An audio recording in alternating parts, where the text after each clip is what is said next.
Hi, welcome back to Nessie Monster Crafts. I need a gnome family to live in the house that I'm building for them.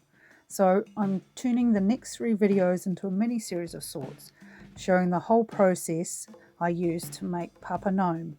He's approximately 4 inches tall without his hat and fully poseable. This is Mama Gnome on screen and she is just the cutest, but she wants her husband home. Let's make him. I'll include a link in the description below for the pattern I made for the adult and child gnomes. I used a cotton fabric for the body pieces in a flesh tone. It looks pretty white on camera though, but hey, that's okay, I'm pasty white skin too.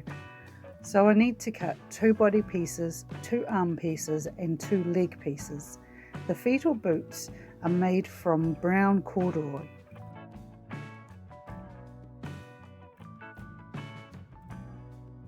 The way I attached the corduroy boots to the legs was to use fabric glue, and I glued a strip of corduroy onto a strip of the flesh-toned fabric. I pressed it with an iron to set the glue fast. Then I traced and cut the leg pattern pieces with the top of the brown aligned where the ankles would be. If you wanted taller boots, align the brown part further up the legs. The pattern pieces have a narrow 1/8 of an inch seam allowance built in, so just cut on the line. As you can see, I already pre-sketched what I hoped the faces would look like. I used a narrow tip sharpie to trace the face onto the head.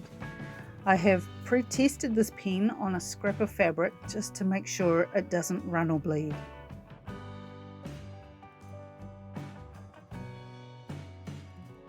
This is the pen I used. It worked really well, as you can see from my test piece.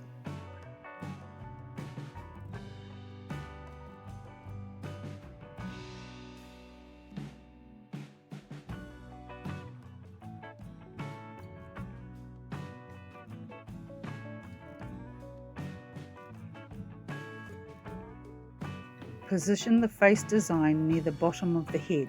This will leave room for curvature when the head is stuffed and also room for the hair.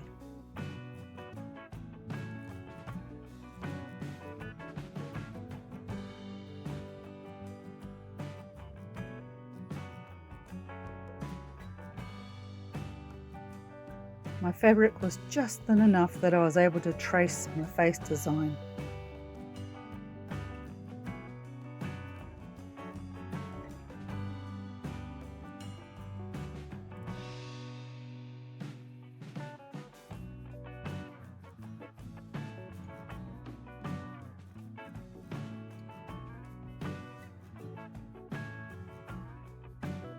If you're wondering why I didn't trace the mouth, it's because I plan to give Papa a big moustache and beard, otherwise you could embroider a mouth in place. Now put the 2 body pieces together, right sides facing, ready for sewing.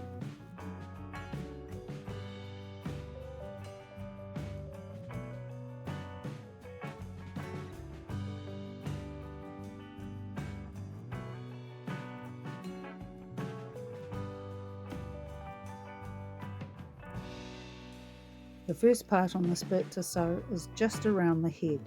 Remember that 1/8 of an inch seam allowance as I'm pointing it out to you with my awl.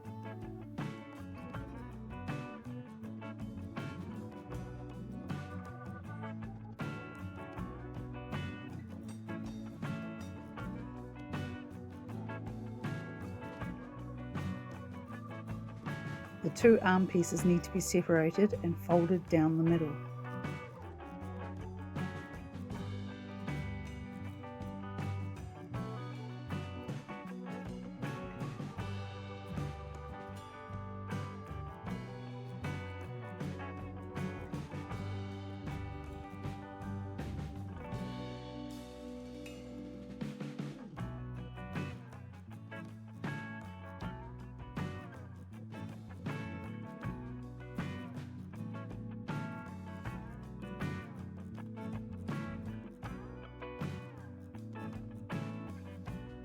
Again, stitch a 1/8 of an inch seam allowance down the long side and around to the curved end.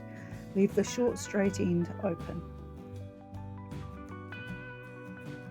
I have to turn these leg pieces around so they are right sides facing and stitch down the leg and around the foot.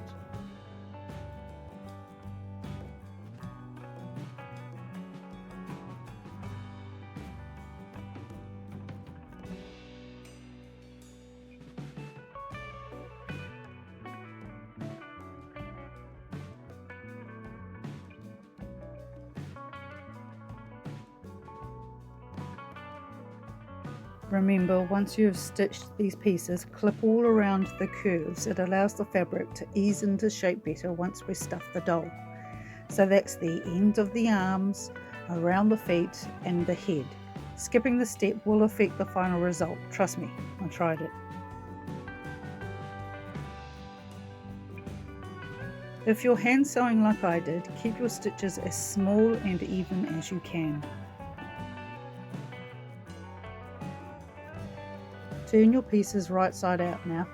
I warn you, some will be easy and some will test the patience of a saint, but persist, because once it's done, you don't have to do it again. Needle nose tweezers and a crochet hook really helped at times, although when it came to those legs, let's just say, if I had a swear jar, it would be full by now.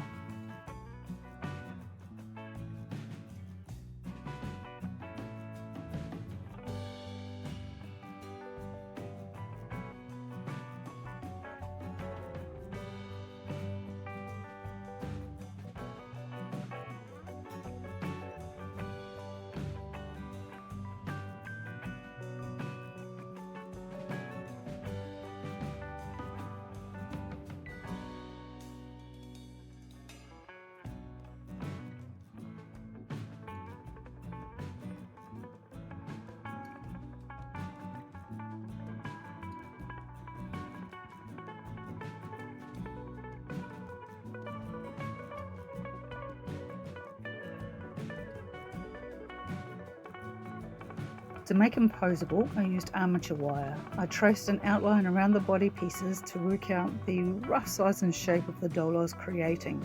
Then I drew a basic Armature skeleton to use when I was cutting the wire.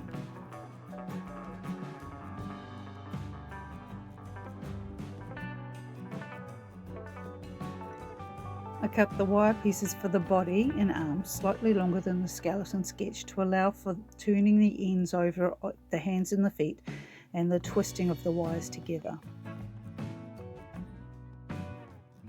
This particular wire is soft enough to twist with my hands, but a pair of wire cutters and pliers definitely do not go amiss for the fine tuning of the shapes. Lock the arm piece into place by twisting it around the body wires as you twist the body wires together. I hope that makes sense.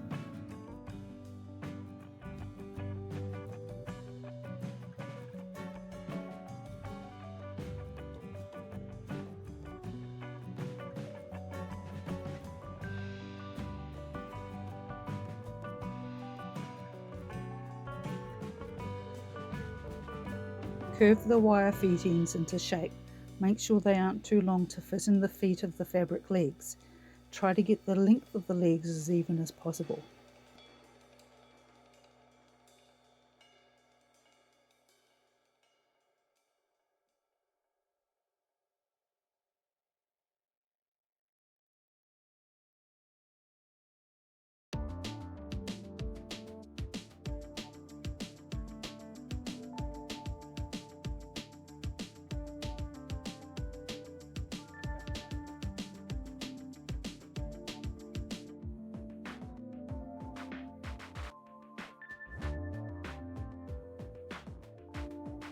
Curve the hand ends too. Keep them even and try to dry fit them against the fabric arms to check the fit.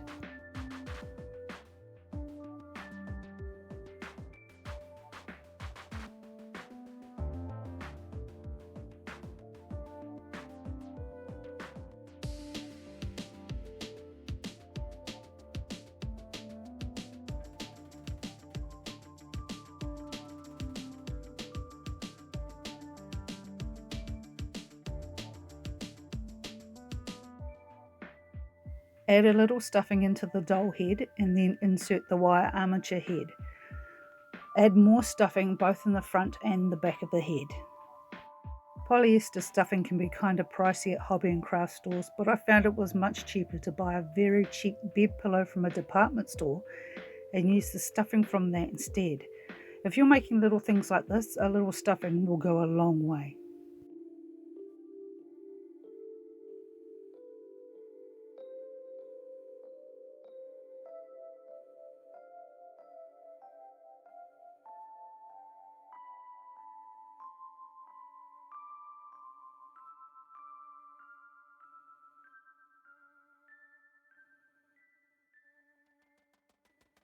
Make sure the head is firmly stuffed before starting on the arms.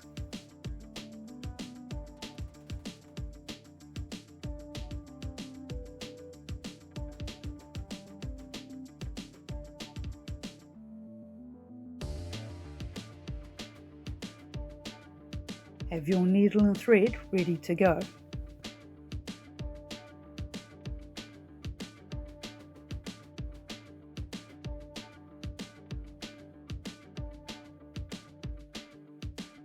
Add a small amount of stuffing into the hand end of the arms before threading the arms onto the wire skeleton.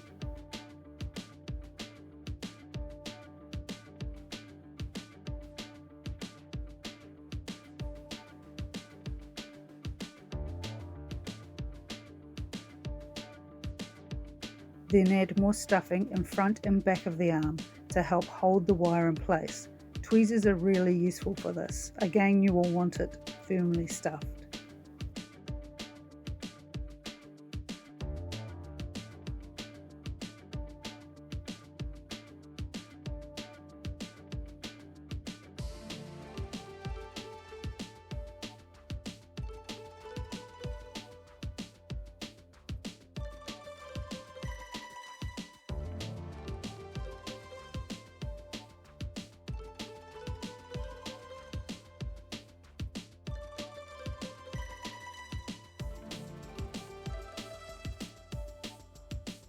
Repeat for the other arm.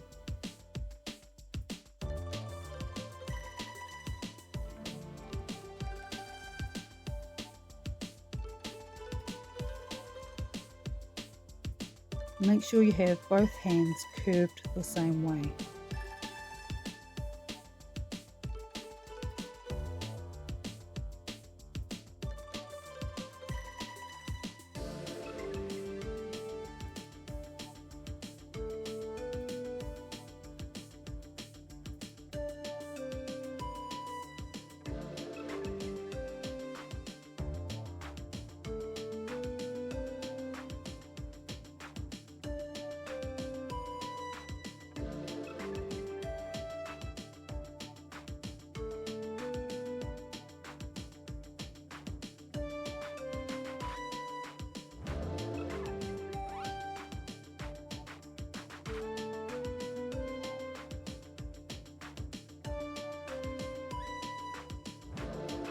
You can see Papa Gnome was starting to take shape. It's time to sew on his arms. Fold down a 1/8 of an inch seam allowance on the body sides where the arm is positioned and hand stitch around the arm.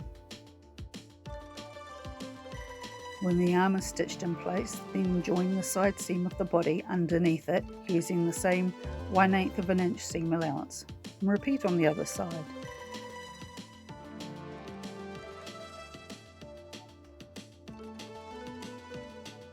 Fill the body with the stuffing just as you did with the head and arms. Really pack it in there, making Papa Gnome nicely plump.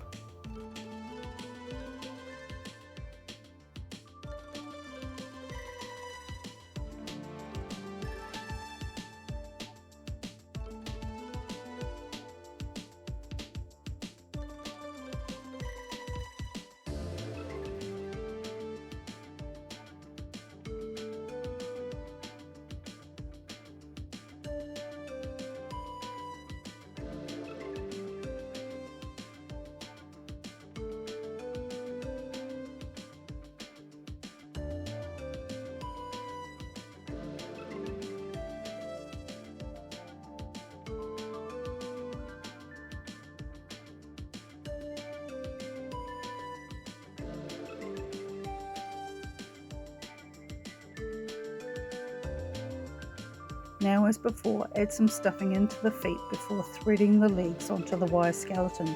Be sure to fill out those toes.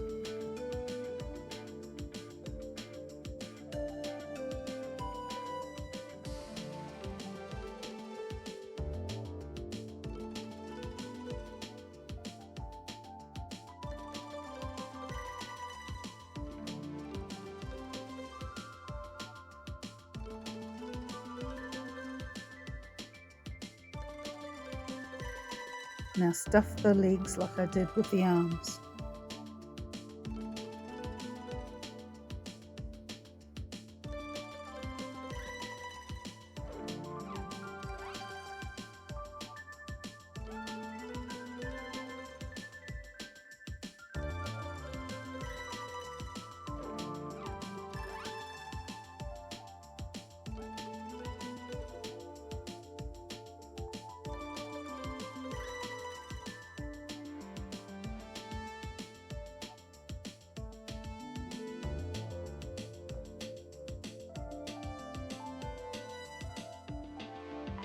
Stuffing him so firmly really adds to the stability when he is standing up.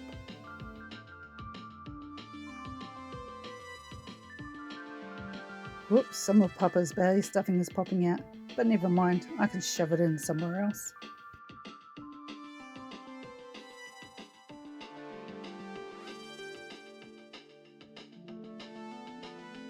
Take your time doing this, getting it right is really worth the effort. 2 legs in place, let's hand stitch them to the body.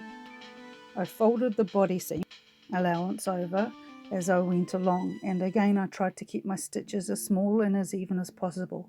The stitches weren't invisible, but they were tidy and they are covered up by the clothing.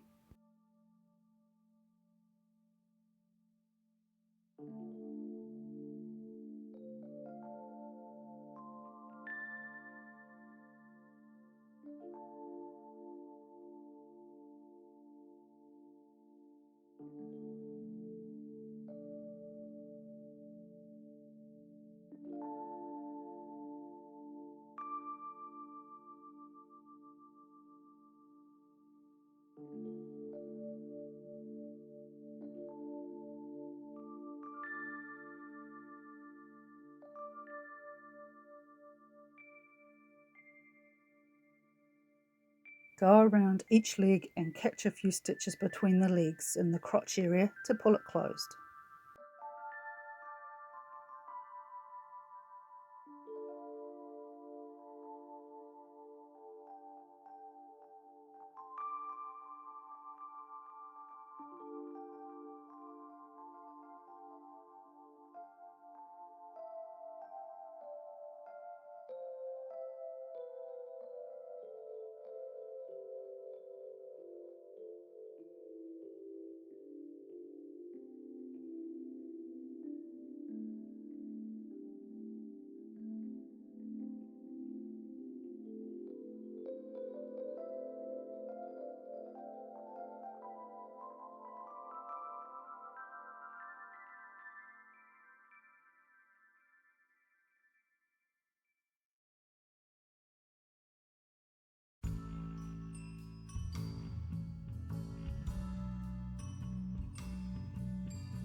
And here is the basic body. I grabbed my black sharpie marker and touched up the light visible stitching in the boots. You can barely see it, but it faintly resembles black laces now.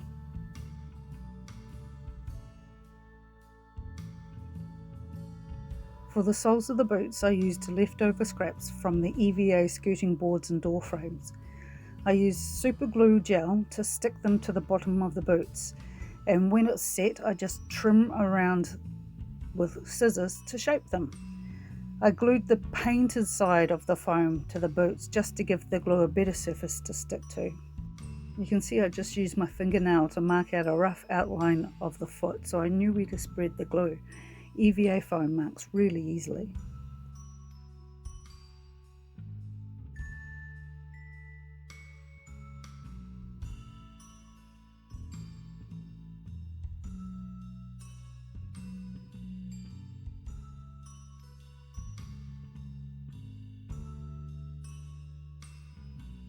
Here we go, custom boots for Papa Gnome. Next video, we'll make him some clothes.